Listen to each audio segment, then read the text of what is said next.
Pra mim foi bonzão, porque antigamente a gente chegava aqui, era tudo reto, plano, não tinha nada. E hoje olhar assim, ver várias coisas plantadas, já que já tá bem desenvolvido. Se você olhar de antes para agora, é muito diferente.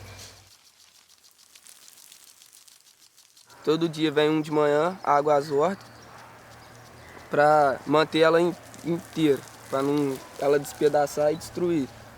Aí reveza lá, para não gastar tanta água. Aí a gente água bem cedo de manhã e de tarde a gente planta, tipo, tira os matos que não são plantados, tipo grama assim que estão atrapalhando, a gente limpa e foi aperfeiçoando a horta. É tipo cuidar de um filho, mas assim, tem que cuidar da horta sempre, sabe? Pra ter alimento, assim, para as coisas assim, a gente ajuda. Faço bastante coisa com a água. Eu trabalho com jardinagem, detetização, tudo depende da água. A gente precisa muito daquele cuidado de uma água bem tratada, bem limpinha. É o banho, a comida, né? Que a gente tem que tomar, né? Faltou água, a casa fica desorganizada, a família fica desorganizada, todo mundo fica sem sentido durante o dia. De certa forma, a água está envolvida com diversos tipos de processos, né? Geração de energia, né? Alimentação, né? Questão de colheita, né? Plantação, tudo.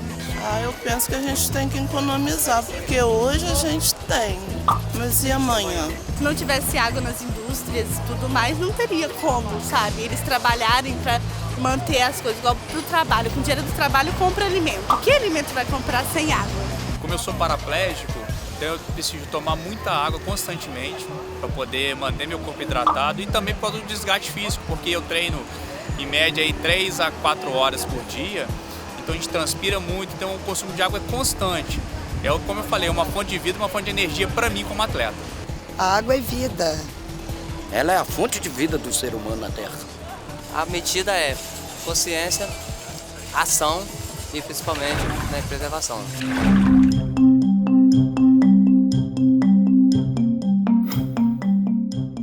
Bom, a gente capta água no Ribeirão Estiva e a partir dele a gente faz uma classificação dessa água, a gente filtra e transforma ela entre água industrial e água potável. A potável é para utilização humana na usina, vai desde vasos, mictórios, restaurante, até a utilização para limpeza de chão.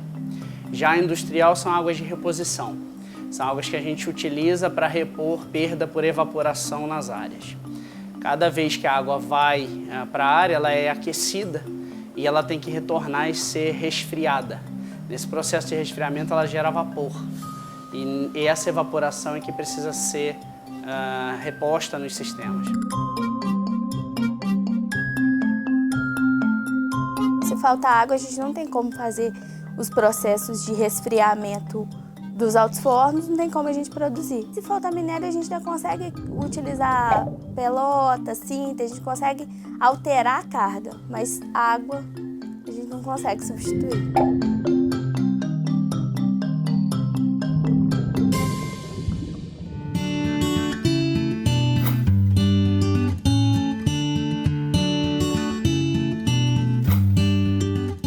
Aqui é o seguinte, essa água aqui nasce um pouco na minha propriedade, que é lá em cima no Planal, aí ela nasce lá, passa embaixo ali, sai no vizinho ali, volta pro meu terreno e naquela outra grota de lá, que é uma água que nasce no terreno dele e desce pra minha.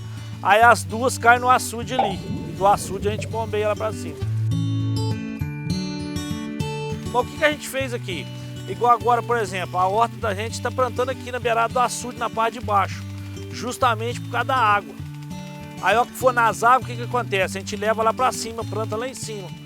Por quê? Porque na época das águas, a vagem fica muito molhada, não dá pra você mexer nela. Mas agora ela fica seca e você gasta menos água para irrigar. Então, nós estamos aqui hoje numa represa, as margens de uma represa chamada Represa de São Pedro, que é um dos 4 mananciais de abastecimento da cidade. Ela responde hoje por cerca de 5,5% do abastecimento da população urbana de Juiz de Fora, que é bastante significativo, porque é uma cidade que já está com 600 mil habitantes. E ela tem uma posição, ao mesmo tempo que é estratégica, porque ela está no compartimento do relevo extremamente elevado da cidade, e ela consegue estrategicamente distribuir água somente usando a gravidade. Não tem nenhuma bomba aqui para puxar água, ela só funciona tudo isso aqui por gravidade. Ela tem sido, ao longo das últimas 2 décadas, alvo de um processo de expansão urbana acelerado.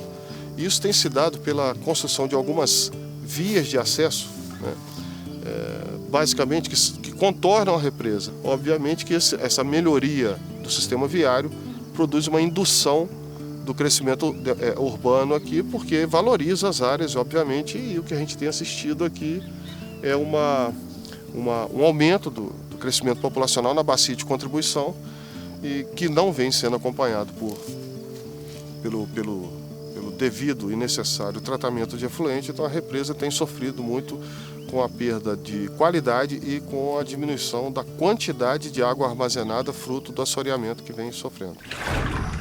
Dropa um som na playlist enquanto sua vista assiste o mesmo cenário formado por vidas vagas e tristes, decompondo e eu compondo sobre sonhos imensos, sendo transmitidos nos versos que penso, fluxo intenso, passeio entre instrumentais, fazendo o que posso pra me divergir dos demais, funcionando como chuva pra desertos mentais, pra criar de nascentes a mananciais, mas a maioria prefere negar a água, buscando de outras fontes pra afogar sua mágoa, se desviam da missão porque a tarefa é árdua, já que nada mais deságua em seus mundinhos iguais, mesma cor, mesmo sentido, feito peixes de um cardume, treinados pra aceitar a derrota como costume, tendências dessa geração covarde, repetindo a vida mais que lagoa azul em sessão da tarde. Se a mudança não existe, a evolução congela, e quem afunda nesse jogo é quem age sem ter cautela. A fuga disso é entender a ilusão que nos rodeia, tubarões não são nada quando nadam na areia. Me sinto feito um barco a navegar, de problemas pra esquecer, mais que tempestades pra enfrentar, condições do tempo pra vencer, devagar, sem poder me afogar, me perder. Navego em raciocínios distantes e singulares, desbravo mares de medos que encontro dentro de olhares vazios e afogados em decepções, com receio de brilhar ou expor suas emoções, cultivando a matéria ao invés do sentimento, sorri da boca pra fora, chora do peito pra dentro, nessa busca pelo superficial, rasos demais pra absorver o que é substancial, perdido igual Nemo, longe da realidade, na tempestade, fingindo falsa estabilidade, minha verdade permanece resistente, até quando a força da braçada for mais fraca que a corrente, nesse mar de gente eu sou só mais um, que vai pra não sei onde e que partiu de lugar nenhum, que até tenta entender qual passo tem que tomar, se tem que quebrar o gelo, se deixo a água esfriar, e que nem filho de peixe eu não tenho outra opção, pensamentos são barcos, guiar é minha missão, norte minha direção e eu vou em frente, no trajeto resgato vidas, respiração mente a mente. Me sinto feito um barco a navegar, num mar de problemas pra esquecer, mais que tempestades pra enfrentar, condições do tempo pra vencer, devagar, sem poder me afogar, me perder. O que a gente fez a partir da escassez foi estudar, né, novas alternativas, se acontecesse alguma coisa com o nosso processo de captação, o que a gente faria, se a gente tivesse uma redução de capacidade de captação, onde a gente poderia estar fazendo a captação. Implementou o que a gente chama de plano diretor de águas, e a partir dali a gente identifica quais são novas fontes, novas possibilidades, a captação de água subterrânea, a captação em outro manancial, que for, e usos eficientes, onde a gente pode ganhar mais, recircular mais, reutilizar. Todos os sistemas da usina, eles podem vir a ter algum tipo de perda. E esse tipo de perda, a gente canalizou todos eles para um único ponto, que são essas bacias. Ou seja, toda a água que é utilizada até para uso humano aqui, ela volta para o nosso sistema de industrial, que é um sistema que não precisa de uma água tão nobre quanto uma água potável. Então, por que vocês veem a água escura? Porque toda a sujeira da usina, sujeira de efluentes, está decantando aqui. Exatamente para quando a gente retornar na bomba, ela não levar sujeira de volta, porque aí não adiantaria de nada. Bom, então depois de tudo estabilizado lá na bacia de estabilização, né, tudo decantado, vira essa lama que está seca e a gente pode passá-la para um pátio de resíduos ou reutilizá-la em algum processo. Porque o que está acontecendo é o seguinte, a água parece que ela vai diminuindo. Cada ano ela vai diminuindo. Ela vai diminuindo, quer dizer, você vai ficando mais limitado. Você não pode ir plantando de qualquer jeito, porque você tem que pensar na água. Ainda mais agora na falta. Aí, igual por exemplo, faltou água, igual por exemplo, o motor que está ali bombeando é elétrico. Aí aí tem pouca água, a energia sobe, pronto. Aí o custo vai embora. A irrigação hoje não é barata uma irrigação. Igual para banana, a irrigação me ajuda, mas ela não é igual à chuva. Por exemplo, se chovesse, era melhor do que eu irrigar, porque o custo e a chuva parece que a banana agradece mais. Dá muito mais resultado na banana, a chuva, do que a irrigação. Todos os produtos que a gente consome ou que a gente usa no dia a dia da gente tem uma produção imensa, uma participação imensa da água no seu processo produtivo. Então a água incorpora-se como valor agregado a todas essas mercadorias. A roupa que a gente está usando aqui agora, o carro que a gente tem se deslocou para cá, o ônibus que você pega, a luz que está iluminando lá, quando você está tendo aula lá de noite, a luz está sendo gerada por energia hidrelétrica, que a água está participando do processo. Esse processo de incluir a água como bem produtivo deu à água uma valorização econômica que hoje é absolutamente irrefutável. A gente não pode mais discutir isso, a água simplesmente como um recurso natural.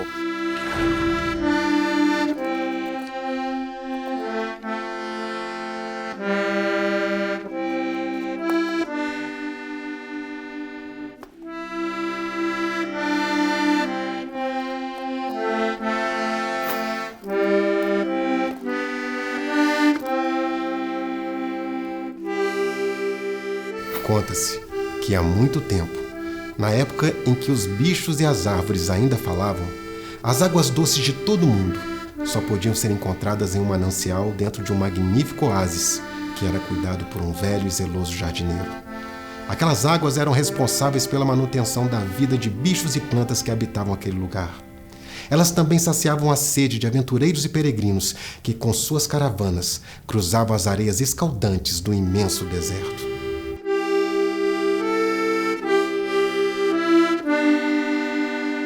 Certo dia, uma parte das águas, já cansada daquela calmaria, desejou conhecer o mundo, desbravar lugares desconhecidos e sentir o sabor de terras novas. Primeiro, as águas pediram ao jardineiro, que consentiu em sua partida, mas, porém, logo avisou o risco de se lançarem àquela tal jornada. Assim, elas partiram, arremessando-se com intrepidez contra as rochas, que desde o início as envolveram e as mantiveram junto ao jardim. Assim, abriram veredas por entre as matas. Inundaram vales inteiros. Esculpiram alcantis, percorreram mansa e vagarosamente grutas e cavernas. Verteram-se de elevadas montanhas. E escavaram trilhas em vorazes corredeiros por entre as pedras. Depois de haver percorrido um longo caminho, as águas chegaram a um lugar árido, de cor acinzentada, cujas poucas árvores, secas e quase sem vida, serviam de sombra de mortalha para o gado faminto, que aguardava a morte ao lado de uma gente ressequida e moribunda que habitava aquela terra. Ao ver tamanha tristeza, as águas ofereceram-se generosamente para ajudá-los. Primeiro, saciaram a sede das plantas, dos bichos e das pessoas.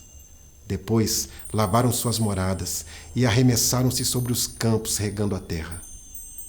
Então, o chão abriu-se para que dele brotassem novos frutos.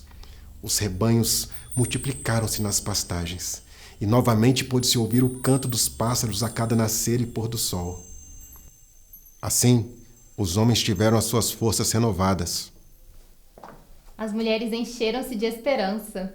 E as crianças voltaram a sorrir.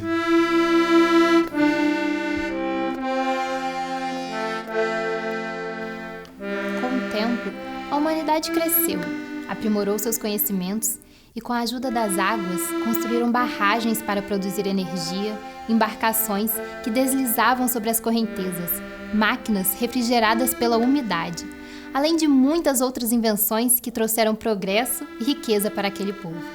Contudo, lentamente e quase sem perceber, os homens também passaram a maltratar e a destruir aquela que lhe renovou a vida e que tanto lhe ajudou. Os resíduos das casas, das indústrias e todo o lixo produzido à custa do desenvolvimento e do bem-estar das pessoas foram pouco a pouco sendo lançadas sobre as águas, que ao verem desfalecidas e doentes, por tamanha falta de consideração, decidiram partir.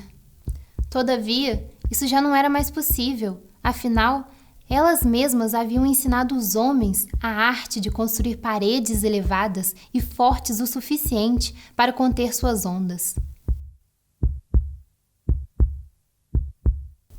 Por gerações, os homens escravizaram e degradaram as águas. E quando já haviam lhe sugado quase toda a vida, a descartaram gradativamente, fazendo-a fluir por dutos e canais para junto ao oceano. Assim, as águas doces tornaram-se salobras, sendo arrastadas pelas correntes marítimas, arremessadas no vai-vém das marés e submergidas nos abismos dos 7 mares. Mas certo dia, em meio a tantos turbilhões, aquelas águas lembraram-se dos tempos em que viveram no oásis, junto ao jardineiro. Então, cantaram suas saudades e seus lamentos mais sinceros. Naquele momento, todo o oceano se calou, e a melodia rompeu a superfície do mar, espalhando-se pelos ares. Ao ouvir aquele canto, o sol comoveu-se, brilhou com toda a sua força sobre as águas, deixando-as febris.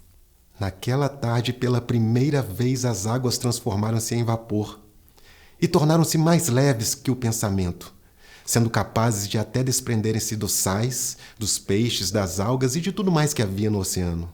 Assumiram a forma de nuvens e foram sopradas pelos ventos até o cume de uma montanha muito alta.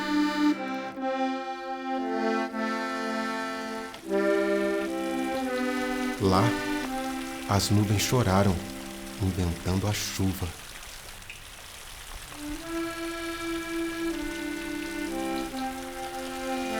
Quando as milhares de gotas de água tocaram o solo, elas se uniram e se espalharam por toda a terra, formando as cachoeiras, os lagos e os rios. E dizem que até hoje, toda vez que as águas doces encontram-se com o mar, é possível ouvir seu canto. Um canto de saudade, de alegria e de renovo. Pois foi desse modo, cantando, que aprenderam a renascer. Me sinto feito um barco a navegar, num mar de problemas pra esquecer, mais que tempestades pra enfrentar, condições do tempo pra vencer, devagar. Essencial, fundamental para o processo de sobrevivência mesmo, do nosso processo de desenvolvimento e de estadia, né? A gente não tem como substituir água. Eu sempre converso com o pessoal de meio ambiente aqui, dizendo que independente da gente estar sendo outorgado ou qualquer coisa, a gente tem um legado para deixar, né? E eu espero que esse legado seja bom, que as pessoas saibam que a gente realmente estava preocupado com a quantidade de água que a empresa estava usando. Igual quando nós chegou lá em cima, não tinha nascente lá, ó. Aí em 2005 tinha nascente e ela veio e nunca faltou água. Agora o ano retrasado ela já não veio. Há uns 3 anos atrás ela corria direto.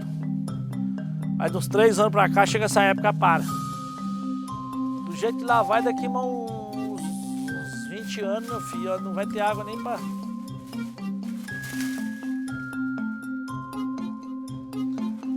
Aí não vai ter água pra irrigação, né, que faz? Se não irrigar, não produz. Não vai produzir nada. O nosso modelo de urbanização é um modelo dissociado da convivência com a água, né? As cidades se implantam de costas para os rios. A gente gente tem que começar a formar cidadãos que pensem diferente sobre as mesmas relações que a gente tem vivido. O rio, a chuva, o excesso de chuva, a falta de chuva, o rio que transborda, o rio que seca e fica fedorento, eles não são os culpados. Eles foram alterados em sua dinâmica. A inundação existe independente do homem existir ou não existir. Então não é uma questão da água aprender a conviver com a gente, mas da gente aprender a conviver com a água. Água que desceu, o ribeirão levou, foi pro oceano e lá se evaporou. As coisas que nós plantamos aqui é utilizado ali na cantina do colégio. Porque a gente não fica só dentro de salas, estudando matérias. Aí a gente vem pra cá, aí a gente pode botar a mão na horta, a mão na terra, pra ver, pra conhecer mais, fazer as coisas daqui, a gente aprender mais um cara, de uma forma diferente. Porque antes eu nem ligava pra essas coisas de horta, não gostava assim. Aí eu gostei de ver as coisas nascendo assim. Aí o professor, ele foi lá, falou assim, Alex, se quiser, você pode fazer uma horta na sua casa. Eu, tá bom, aí eu fui lá, ele me deu semente, me deu umas coisas assim, eu tirei foto, mostrei pra ele, ele gostou. No ano passado eu ganhei uma abóbora desse tamanho. Que aquela hierarquia da sala de aula, ela é rompida.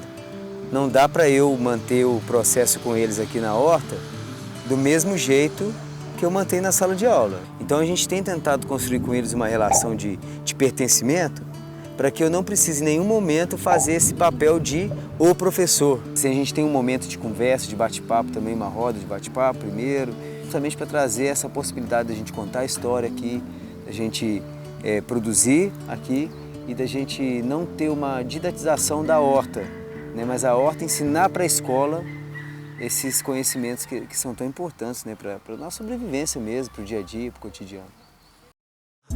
Me sinto feito um barco a navegar, numa de problemas pra esquecer, mais que tempestades pra enfrentar, condições do tempo pra vencer, devagar, sem poder me afogar, me perder. Navego em raciocínios distantes e singulares, desbravo mares de medos que encontro dentro de olhares vazios e afogados em decepções, com receio de brilhar ou expor suas emoções, cultivando a matéria ao invés do sentimento, sorri da boca pra fora, chora do peito pra dentro, nessa busca pelo superficial, rasos demais pra absorver o que é substancial, perdido igual Nemo, longe da realidade, na tempestade, fingindo falsa estabilidade, minha verdade permanece resistente, até quando a força da braçada for mais fraca que a corrente, nesse mar de gente eu sou só mais um, que vai pra não sei onde e que partiu de lugar nenhum, que até tenta entender qual passo tem que tomar, se tem que quebrar o gelo, se deixo a água esfriar,